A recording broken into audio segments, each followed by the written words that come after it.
Hello नमस्कार दोस्तों, कैसे हैं आप सब। आशा करती हूँ आप सब अच्छे होंगे, आपकी पढ़ाई भी अच्छे से चल रही होगी। जैसे कि आप सब जानते हैं, हमने इंडियन ज्योग्राफी स्टार्ट किया था जिसमें हम ऑलरेडी 3 लेक्चर्स कंप्लीट कर चुके हैं। जिसमें हमने हिमालयास कंप्लीट कर लिया है और नदर्न प्लेन्स कंप्लीट कर लिया है।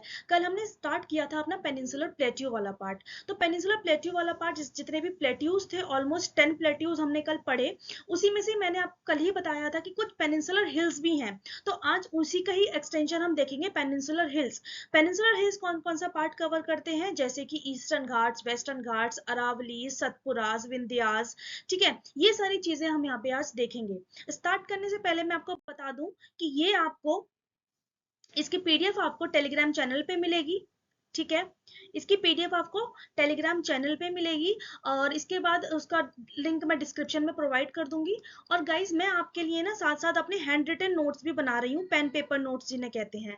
ठीक है, तो ये हैंड रिटन नोट्स जैसे ही हमारी इंडियन ज्योग्राफी कंप्लीट हो जाएगी, मैं ये अपलोड कर दूंगी। आप वहां से जाके डायरेक्ट डाउनलोड कर सकते हैं और उन्हें पढ़ सकते हैं।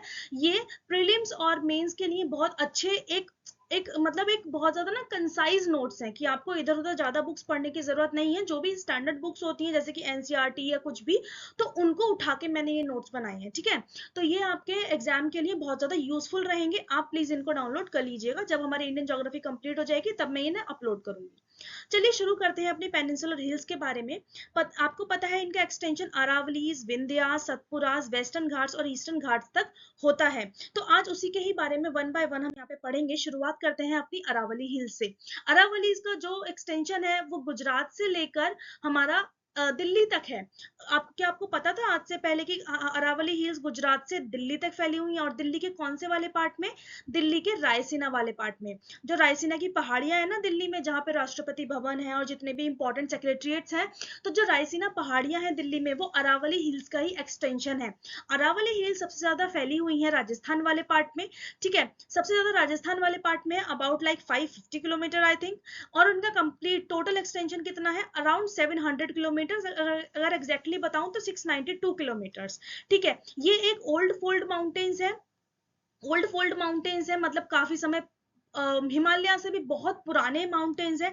ये रेलिक्ट माउंटेन है। रेलिक्ट माउंटेन यानी कि बहुत ज्यादा पुराने पर्वत हैं, तो इनका क्या हो गया है, इनका बहुत ज्यादा इरोजन हो गया है।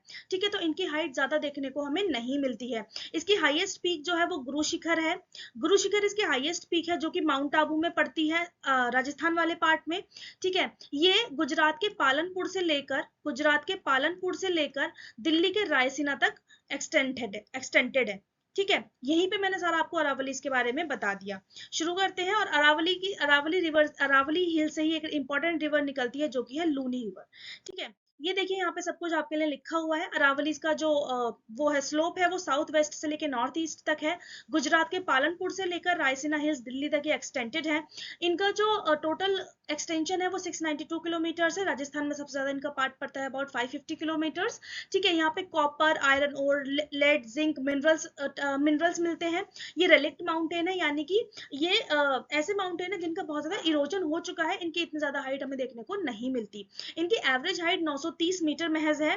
ठीक है, इसकी हाईएस्ट पीक गुरु शिखर है जिसकी हाइट 1722 मीटर्स है। ये माउंट आबू राजस्थान में पड़ती है।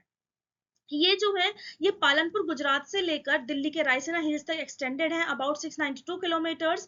इनके सबसे ज्यादा एक्सटेंशन राजस्थान में देखा जाता है, 550 किलोमीटर्स। इनकी एवरेज हाइट जो है 930 मीटर्स है। इसकी हाईएस्ट पीक गुरु शिखर है।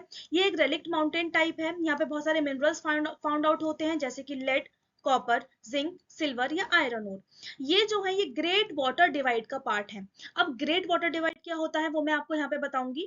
देखिए, हमारा जैसे इंडिया, ग्रेट वाटर डिवाइड का मतलब क्या हुआ कि एक ऐसा एरिया, जैसे कि ये मान लीजिए माउंटेन है, एक ऐसा एरिया जो पानी के बहाव के स्लोप को डिसाइड करता है। देखिए, अगर यहाँ से मैं पानी गिराती हूँ तो कुछ पानी इधर जाएगा, कुछ पानी इधर जाएगा, तो ये एक्ट कर रहा है एज अ वाटर डिवाइड। तो एक ऐसा एरिया जो पानी के बहाव को डिसाइड करता है उसे हम वाटर डिवाइड कहते हैं। तो ये जो पेनिनसुलर हिल्स हैं, सॉरी, जो अरावली हिल्स हैं, ये ग्रेट वाटर डिवाइड का पार्ट है। देखिए, यहाँ पे हो गई अरावलीज, यहाँ पे हो गई सतपुरास, यहाँ पे हो गई विंध्यास और यहाँ हो गए वेस्टर्न घाट्स। अगर इन्हें कनेक्ट करूं मैं तो ये कुछ इस तरीके से बनेगा। ठीक है, ये पूरा, ये जो है, ये ग्रेट वाटर डिवाइड है। ठीक है, ये कुछ इस तरीके से बनेगा। तो ये क्या है, ये ग्रेट वाटर डिवाइड है। यहाँ से निकलने वाली नदियां इधर जाएंगी, यहाँ से निकलने वाली नदियां इधर जाएंगी, यहाँ से इधर जाएंगी, यहाँ से इधर जाएंगी, जैसे कि नर्मदा ताप्ती आप देखते हैं, लूनी आप देखते हैं, ठीक है। तो ये क्या है, ये वाटर के बहाव को डिसाइड करता है ग्रेट वाटर डिवाइड। तो अरावलीज, विंध्यास, सतपुरास और वेस्टर्न घाट जो है वो ग्रेट वाटर डिवाइड का पार्ट है। इसके बाद हम अरावलीज के बाद हम देखते हैं नेक्स्ट हमारी काठियावाड़ हिल्स। गुजरात पेनिनसुला जो, सॉरी, गुजरात का दो पेनिनसुला है यहाँ पे, कच्छ पेनिनसुला, यहाँ पे काठियावाड़ पेनिनसुला। पेनिनसुला हमने क्यों कहा, आप जानते हैं, मैंने बताया था कि इंडिया को पेनिनसुलर, साउथ इंडिया को पेनिनसुलर प्लेट्यू क्यों कहते हैं, बिकॉज वो तीन तरफ से पानी से घिरा हुआ है। जो भी लैंड मास तीन तरफ से पानी से सराउंडेड होता है उसे हम पेनिनसुलर यानी कि उप महाद्वीप के उसमें रखते हैं। तो ये कच्छ पेनिनसुला यहाँ से यहाँ से यहाँ से पानी से घिरा है, ऐसे ही काठियावाड़ पेनिनसुला भी तीन तरफ से पानी से सराउंडेड है, इसलिए उसे पेनिनसुला का पार्ट किया। तो ये काठियावाड़ हिल्स जो है ये कच्छ पेनिनसुला के पार्ट में आती है, ठीक है। देखिए यहाँ पे कौन कौन सी इंपॉर्टेंट हिल्स है, Barda hills, Mandav hills, Girnar hills और गिर हिल्स, ठीक है। ये यहाँ पे इंपॉर्टेंट हिल्स हैं, ये काठियावाड़ पेनिनसुला का पार्ट है, यानी कि जो दो हॉर्न्स है ना गुजरात के, तो नीचे वाला हॉर्न हमारा काठियावाड़ पेनिनसुला है। ये लोकेटेड है गुजरात के काठियावाड़ पेनिनसुला में। यहाँ की इंपॉर्टेंट हिल्स हैं गिर, गिरनार और मांडव। गिरनार एक जैन पिलग्रिम है, जैन का तीर्थ, जैनिज्म का यानी कि जैन पीपल्स का तीर्थ स्थल है। गिर क्या है, गिर एक नेशनल पार्क है, आपको पता है। गिर एक नेशनल पार्क है जो कि एशियाटिक लायंस के लिए बहुत ज्यादा फेमस है। इसकी हाईएस्ट पीक गोरखनाथ है। यहाँ पे गिर नेशनल पार्क पाया जाता है जो एशियन लायंस के लिए बहुत ज्यादा फेमस है। और गिरनार पीक पर जैन पिलग्रिम साइट है। आगे बढ़ते हैं, हमारा विंध्याचल के बारे में हम देखते हैं। काठियावाड़ हिल्स से ज्यादा नहीं था। आगे हम विंध्याचल हिल्स के बारे में देखते हैं। विंध्याचल जो कि मध्य प्रदेश के पार्ट में फैला हुआ है, ठीक है। ये विंध्या माउंटेन रेंज है। विंध्या माउंटेन रेंजेस के बारे में हम देखें, ये एक ब्लॉक माउंटेन्स हैं, लाइमस्टोन से बने हुए हैं। ब्लॉक माउंटेन यानी कि खंड खंड खंड पर्वत। देखिए जैसे कि ये कंप्लीट लैंड मास है, किसी वजह से ये जैसे कि दो साइड का लैंड मास नीचे चला गया और ये लैंड मास अपराइज हो गया, तो ये बनता है हमारा ब्लॉक माउंटेन, ठीक है। जैसे कि अब मैं इसे अच्छे से बना के दिखाऊं तो ये लैंड मास था, ये नीचे चला गया, ठीक है, और ये बीच वाला पार्ट अपने आप ऊपर उठ जाएगा, तो ये क्या बना, ये ब्लॉक माउंटेन बना, ठीक है। ये ब्लॉक माउंटेन्स हैं जिनका जो मेजर कॉन्स्टिट्यूएंट क्या है, वो है लाइमस्टोन यानी कि चूना पत्थर। अब देखिए चूना पत्थर क्या होता है, जैसे बारिश होती है ना, बारिश के पानी के साथ चूना पत्थर क्या होता है, घुल जाता है। तो विंध्याचल हिल्स जो होंगी बहुत ज्यादा हाईली इरोडेड हिल्स है, ठीक है। क्यों, क्योंकि चूना पत्थर जो है वो बारिश के पानी की वजह से या किसी भी बहाव की वजह से घुलने की ज्यादा टेंडेंसी रखता है। गुजरात से लेकर बिहार के कुछ पार्ट तक ये फैली हुई है विंध्याचल हिल्स। इनका एक्सटेंशन 1050 किलोमीटर का है। इसकी हाईएस्ट पीक गॉडविल पीक है, जिसे हिंदी, सॉरी, इसकी हाईएस्ट पीक गुडविल पीक है, जिसे हिंदी में हम सद्भावना चोटी कहते हैं।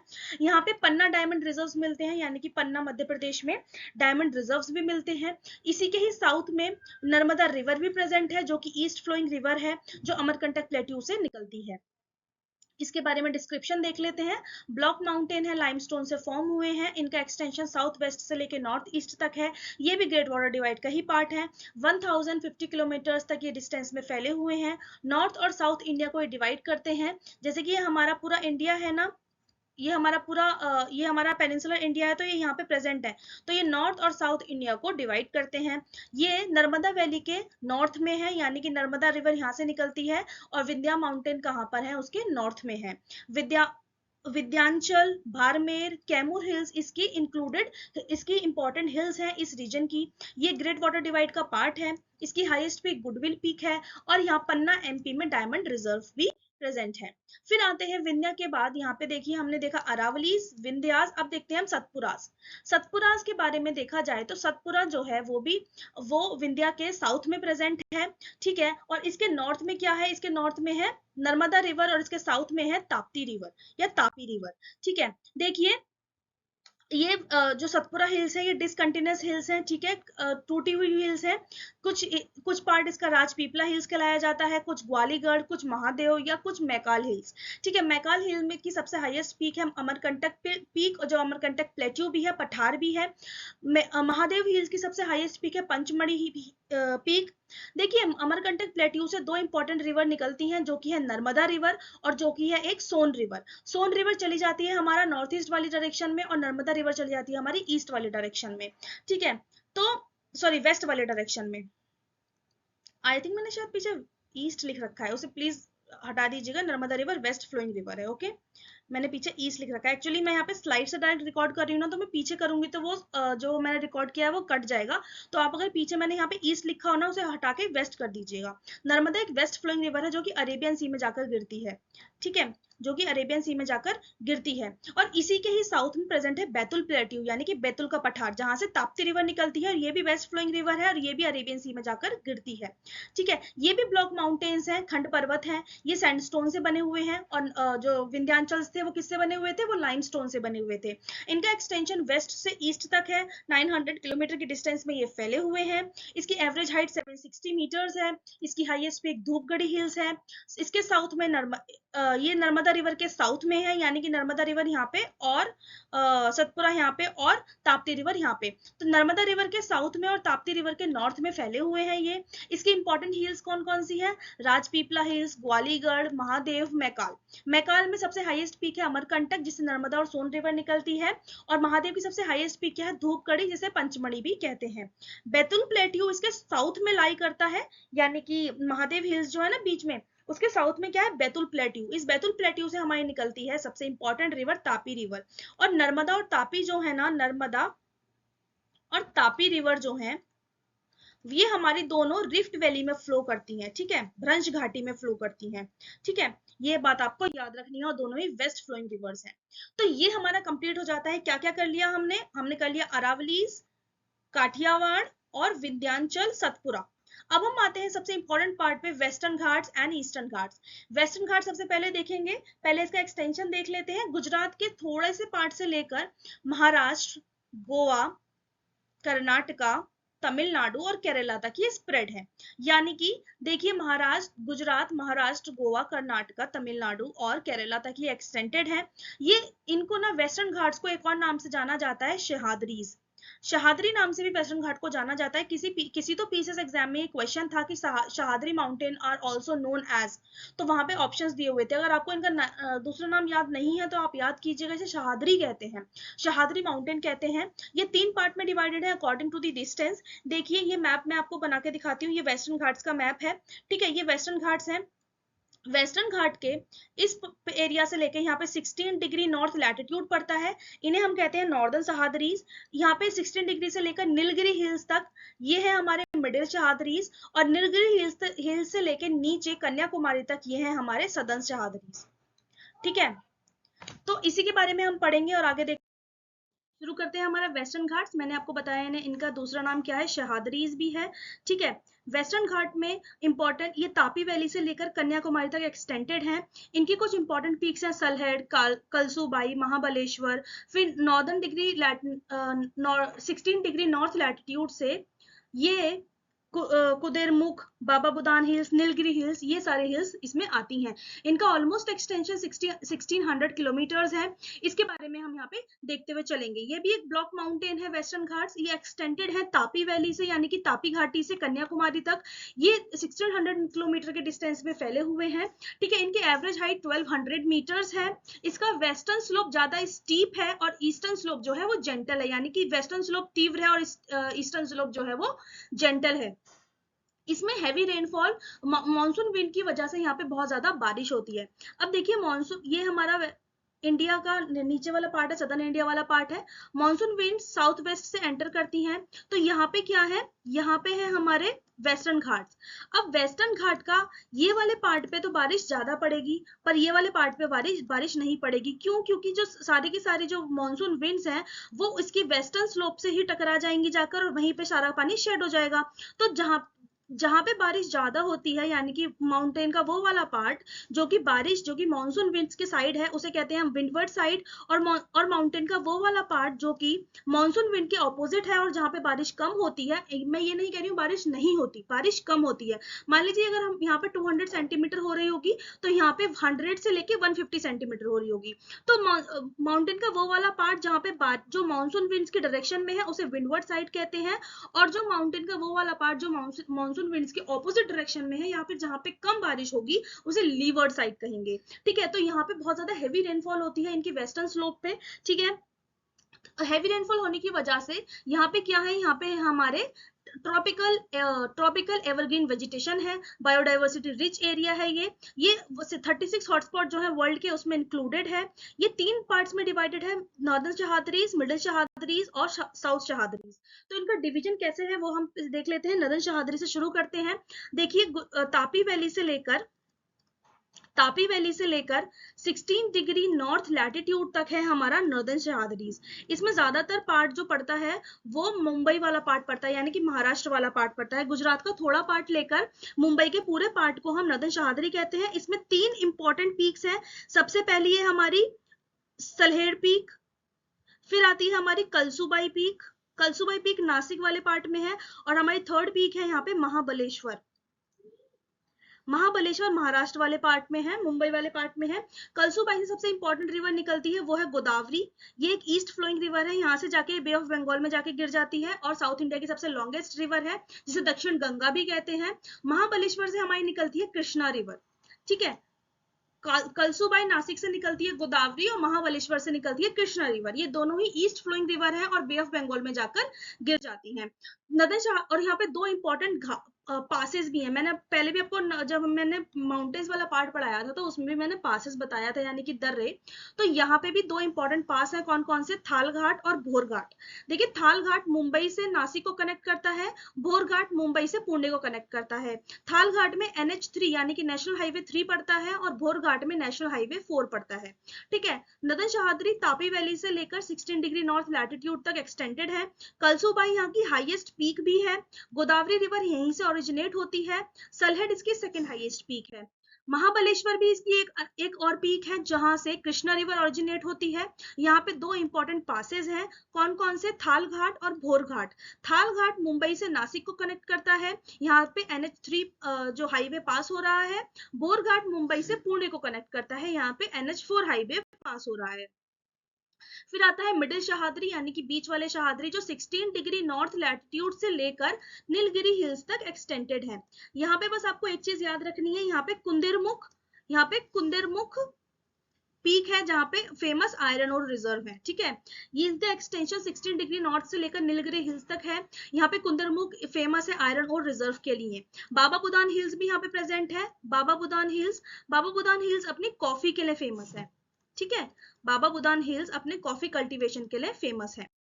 आगे देखिए, ये पूरा हमारा क्या आ गया, ये हमारा वेस्टर्न घाट का एक्सटेंशन आ गया।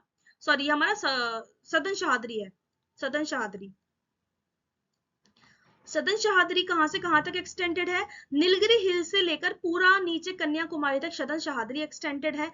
ठीक है, यहाँ पे इंपॉर्टेंट चीजें क्या है? पाल घाट देखेंगे हम, कोडाई कनाल देखेंगे, अनामलाई देखेंगे, कार्डमम हिल्स देखेंगे, सेनकोटा पास देखेंगे, अगस्तमलाई देखेंगे, सारी चीजें हम देखेंगे। ठीक है, टॉलेस्ट पीक क्या है? पेनिनसुलर इंडिया की टॉलेस्ट पीक है अनाईमुडी, जिसके बारे में अभी हम पढ़ेंगे। सदर्न शहादरी का अगर एक्सटेंशन हमें देखा जाए तो हमने पढ़ा था नीलगिरी हिल्स पर हमारी मिडिल शहादरी एंड हो रही है। तो नीलगिरी हिल्स से लेकर पूरा नीचे कन्याकुमारी तक किसका एक्सटेंशन है? सदर्न शहादरी इसका एक्सटेंशन है। इसकी इंपॉर्टेंट हिल्स कौन कौन सी है? सबसे पहले है अन्नामलाई हिल। अन्नामलाई हिल्स के नदर्न पार्ट में लोकेटेड है। नीलगिरी से अन्नामलाई सेपरेटेड है पाल घाट द्वारा। और पाल घाट पे कौन सा हाईवे पड़ता है? National highway 47। अन्नामलाई हिल्स की सबसे हाईएस्ट पीक क्या है? अनाईमुडी, जिसकी हाइट है 2695 मीटर्स। और ये अनाईमुडी ही सदर्न इंडिया की भी सबसे हाईएस्ट पीक है। ये सदर्न इंडिया की भी सबसे हाईएस्ट पीक है। अनामलाई और कार्डमम हिल्स के बीच में है सेनकोटा पास। यहाँ पर नेशनल हाईवे 49 पास होता है इससे, सेनकोटा पास से। और सेनकोटा पास कनेक्ट करता है अनामलाई और कार्डमम हिल्स को। कार्डमम क्या है? कार्डमम हम हरी इलायची को बोलते हैं। तो यहाँ पे बहुत ज्यादा फेमसली स्पाइस कल्टीवेशन होता है और फेमसली देखा जाए तो कार्डमम कल्टीवेशन होता है। तो इसकी वजह से इन हिल्स का नाम भी कार्डमम हिल्स ही पड़ गया। अब कार्डमम हिल्स की सबसे ज्यादा हाईएस्ट पीक है अगस्त्यमलाई। ठीक है, थर्ड इसकी कौन सी इंपॉर्टेंट पीक है? वो है पलनी हिल्स। पलनी हिल्स की सबसे हाईएस्ट पीक है कोडाई कैनाल। और ये कोडाई कैनाल एक टाइप का हिल स्टेशन भी है जो सदर्न इंडिया में पड़ता है। इनके बारे में ब्रीफ एक्सप्लेनेशन देख लेते हैं अच्छे से। ये एक्सटेंडेड है नीलगिरी हिल से लेकर कन्याकुमारी तक। यहाँ पे 3 मेजर हिल्स है। सबसे पहले है अन्नामलाई हिल। अन्नामलाई हिल हाईएस्ट है, इस हाईएस्ट पीक है इस एरिया की अनाईमुडी, और अनाईमुडी ही हाईएस्ट पीक भी है सदर्न इंडिया की। फिर आती है कार्डेमम हिल्स। कार्डेमम हिल्स का यहाँ पे स्पाइस कल्टीवेशन बहुत फेमसली होता है। इसकी मेनली कार्डेमम, यहाँ पे मेनली किसका कल्टीवेशन होता है? कार्डेमम का कल्टीवेशन होता है। अगस्त मलाई कार्डेमम हिल्स की सबसे हाईएस्ट पीक है, और अगस्त मलाई एक बायोस्फीयर रिजर्व भी है। फिर आते हैं पलनी हिल्स। पलनी हिल्स यहाँ पे फेमस हिल स्टेशन है तमिलनाडु का। कौन सा? कोडाई कैनाल। ठीक है, यहाँ पे कुछ इंपॉर्टेंट पासेस भी हैं, जैसे कि पालघाट। पालघाट नीलगिरी और अन्नामलाई के बीच में है। यहाँ से NH47 हाईवे पास होता है। ये कोची को कोयम्बटूर से कनेक्ट करता है, यानी कोची केरला को कोयम्बटूर तमिलनाडु को कनेक्ट करता है। कौन सा घाट? पालघाट। और यही पालघाट होने की वजह से जो मॉनसून विंड्स हैं वो तमिलनाडु में एंटर करती हैं। ये हमारा सदर्न इंडिया का पार्ट है। यहाँ पे अन्नामलाई हिल है, यहाँ पे कार्डमम हिल है, यहाँ पे पालघाट प्रेजेंट है। तो पालघाट होने की वजह से जो हमारी मॉनसून विंड्स है वो तमिलनाडु तक पहुंच पाती है। ठीक है, फिर आता है सेनकोटा पास। सेनकोटा पास अन्नामलाई और कार्डमम हिल्स के बीच में प्रेजेंट है। यहाँ पे NH49 हाईवे पास होता है। ये त्रिवनंतपुरम को मदुरई से कनेक्ट करता है।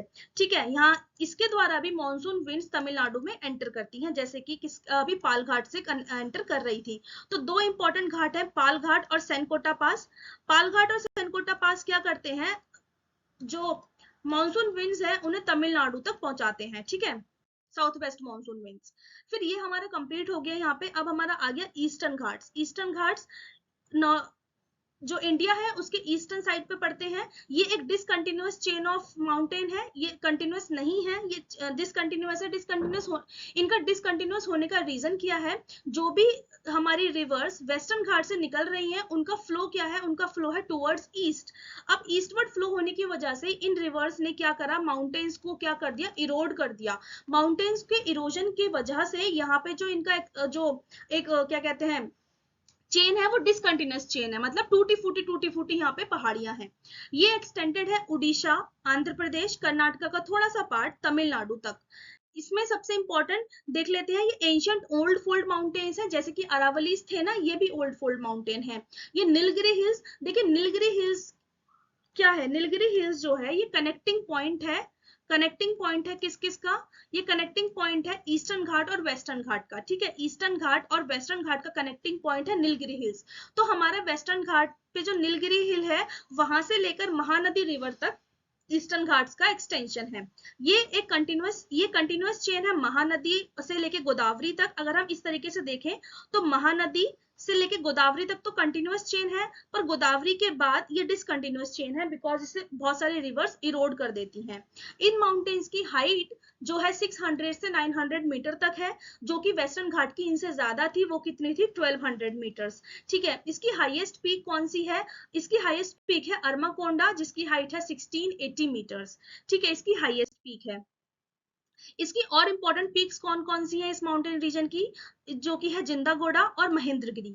ईस्टर्न घाट्स आंध्र प्रदेश और तमिलनाडु की हिल्स को इंक्लूड करते हैं। आंध्र प्रदेश की कौन सी इंपॉर्टेंट हिल्स ईस्टर्न घाट में पड़ती हैं? जैसे कि नल्लामल्ला, एरामल्ला, वेलिकोंडा, पालकोंडा और शेषाचलम। ये सारी हिल्स जो है आंध्र प्रदेश की हैं, जो ईस्टर्न घाट में पड़ती हैं। फिर आता है तमिलनाडु की जावेडी और शेवरॉय हिल्स ईस्टर्न घाट में पड़ती हैं। ठीक है, ये हम इन हिल्स का हम नाम याद रखेंगे। अब ये पूरा मैप है जिसपे मैंने पूरा का पूरा हिल्स ऑफ पेनिनसुलर इंडिया दिखा रखा है। जैसे कि देखिए, हमने शुरू करा था अरावली रेंजेस से, फिर हमने पढ़ा था विंध्यास, सतपुरास, फिर हमने स्टार्ट किया था western Ghats and Eastern Ghats. ये सारी की सारी चीजें हैं। अरावली रेंजेस के बारे में क्या फेमस है? वहां से लूनी रिवर निकलती है। ठीक है, और गुरु शिखर उसकी हाईएस्ट पीक है। एक ओल्ड फोल्ड माउंटेन है, एक्सटेंडेड है गुजरात के पालनपुर से लेकर दिल्ली के रायसीना हिल्स तक। ठीक है, 692 किलोमीटर के डिस्टेंस में फैले हुए हैं। मेजर पार्ट इसका राजस्थान में लाई करता है। ठीक है, तो ये सारी चीजें हम इस वाले मैप में हम देखते हुए चलेंगे। आगे बढ़ेंगे। अगर हम नीलगिरी हिल्स के बारे में देखा जाए तो नीलगिरी हिल्स मैंने क्या बताया था? ईस्टर्न घाट और वेस्टर्न घाट का मीटिंग पॉइंट है। ये कर्नाटका, केरला और तमिलनाडु के ट्राई जंक्शन पे लोकेटेड है। ये हिल्स कर्नाटका, केरला और तमिलनाडु के ट्राई जंक्शन पे लोकेटेड है। ये एक काइंड के ब्लॉक माउंटेन्स ही हैं। ठीक है, यहाँ की दोडा बेटा जो है यहाँ की हाईएस्ट पीक है विद द हाइट 2636 मीटर्स। ये सेकेंड हाईएस्ट पीक है साउथ इंडिया की। साउथ इंडिया की फर्स्ट हाईएस्ट पीक कौन सी थी? अनाईमुडी। अनाईमुड़ी जो अनामलाई हिल्स में थी, उसकी फर्स्ट हाईएस्ट, साउथ इंडिया की हाईएस्ट पीक थी। इसकी हाइट कितनी थी? 2695 metres. Nilgiri first biosphere reserve है इंडिया का, जो 1986 में बना था। ठीक है, इंडिया का फर्स्ट बायोस्फीयर रिजर्व है नीलगिरी बायोस्फीयर रिजर्व। और नीलगिरी हिल्स में ही ऊटी, सबसे फेमस साउथ इंडिया का जो हिल स्टेशन है ऊटी, वो भी नीलगिरी हिल्स में ही प्रेजेंट है। यहाँ पे टी प्लांटेशन बहुत ज्यादा किया जाता है। यहाँ पे एक ट्राइब फेमस है जो कि है Toda tribe. Toda tribe famous है जो नीलगिरी हिल्स में ही रिसाइड करती है, और ये अपनी बफेलो रेयरिंग के बारे में भी, बफेलो रेयरिंग के लिए जानी जाती है। देखिए, टोडा ट्राइब्स से अगर मैं आपको कुछ इंटरेस्टिंग पॉइंट्स बताऊं, तो टोडा ट्राइब्स को क्या माना जाता है? टोडा ट्राइब्स को जो पांडव्स थे ना, उनका लीनियज माना जाता है। ठीक है, ये लीनियज माने जाते हैं पांडव्स के। क्यों? क्योंकि अगर हम देखें साउथ इंडिया के बारे में, तो हम जानते हैं कि साउथ इंडिया के लोग जो हैं, बिकॉज ट्रॉपिकल रीजन में प्रेजेंट है, सन की रेज वहां पे डायरेक्टली पड़ती हैं, तो वहां वहां पे मेलेनिन पिगमेंट जो होता है बॉडी में, वो बहुत हाई होता है, तो वहां के लोग थोड़े से ज्यादा डार्क इन कलर होते हैं। पर अगर देखा जाए टोडा ट्राइब्स की, तो यहाँ ये लोग जो हैं वो थोड़े लाइट इन कलर है as compare to the normal people living there. जो नॉर्मल लोग वहां पे रहते हैं, उनसे देखा जाए तो टोडा ट्राइब्स की जो कलर है वो बहुत थोड़ा लाइट है। ठीक है, और अगर हाइट की बात की जाए, इनकी हाइट की बात की जाए, तो जो साउथ इंडिया के नॉर्मल लोग हैं, उनकी हाइट इतनी ज्यादा नहीं है, मतलब मीडियम हाइट अगर हम माने तो 6 या 5.9 5.8। बट अगर इनकी हाइट देखें तो ये 6 फीट से भी बहुत ज्यादा लंबे लंबे 6.7 6.8 6.9 हाइट तक ये होते हैं। तो ये इनका जो बॉडी फीचर्स है वो बहुत ज्यादा अलग है वहां के नॉर्मल पीपल से। तो स्टडी की गई, तो इनके बारे में ये पता लगाया गया, जो पांडव्स थे ये उनके लीनियज से आते हैं। पांडव्स की भी किस इंसान से? भीम से। ये भीम की जो लीनियज है वही है ये टोडा ट्राइब्स। ठीक है, और ये नीलगिरी हिल्स में रिसाइड करते हैं, और ये बफलो रेयरिंग के लिए जाने जाते हैं। ठीक है, अब देखिए वेस्टर्न घाट्स और ईस्टर्न घाट्स के बारे में थोड़ा सा डिफरेंशिएशन यहाँ पे देख लेते हैं। इसका एक्सटेंशन अगर देखा जाए, तो तापी रिवर से लेकर कन्याकुमारी तक एक्सटेंडेड है हमारे वेस्टर्न घाट्स, और हमारे ईस्टर्न घाट्स महानदी रिवर यानी कि उड़ीसा से लेकर नीलगिरी हिल्स तक एक्सटेंडेड है। इनका फॉर्मेशन है ब्लॉक माउंटेन द्वारा। ये है ओल्ड फोल्ड माउंटेन्स। इनकी हाइट 1200 मीटर है। इनकी हाइट 600 से लेकर 900 मीटर है। ये एक कंटिन्यूअस रेंज है, ये एक डिसकंटिन्यूअस रेंज है। ये कंटिन्यूअस है बिटवीन महानदी टू गोदावरी, और गोदावरी के बाद ये डिसकंटिन्यूअस है। यहाँ पे एवरग्रीन वेजिटेशन फाउंड आउट किया जाता है। यहाँ पे रेन कम होती है, तो यहाँ पे डेसिडुअस वेजिटेशन मिलता है। यहाँ पे हाई बायोडाइवर्सिटी है, और ये 36 हॉटस्पॉट में भी इंक्लूडेड है। यहाँ पे बायोडाइवर्सिटी कम है बिकॉज रेनफॉल कम है। यहाँ से बहुत सारी रिवर्स ओरिजिनेट होती हैं, और यहाँ से बहुत सारी रिवर्स होके निकल के ईस्ट बे ऑफ बंगाल में जाकर मिल जाती है। तो this is all from my side of peninsular hills. Peninsular hills से बस इतना ही, जितना भी मैंने आपको यहाँ पे बता दिया। यहाँ पे अब कंप्लीट पेनिनसुलर पार्ट, कल हम देखेंगे पूरे कोस्टल प्लेन्स के बारे में। ठीक है, पेनिनसुलर प्लेट्यू का सारा पार्ट यहाँ पे कंप्लीट हो गया। पेनिनसुलर इंडिया कंप्लीट हो गया। जो भी फैक्ट्स हैं आप वो यहाँ पे लर्न कर लीजिएगा, और इसका पीडीएफ में टेलीग्राम चैनल पे डाउनलोड कर दूंगी, आप वहां से जाके अपलोड कर दूंगी, आप वहां से जाके डाउनलोड कर सकते हैं। आपसे मैं मिलूंगी कल एक नए लेक्चर के साथ। तब तक के लिए बाय बाय, थैंक यू, धन्यवाद।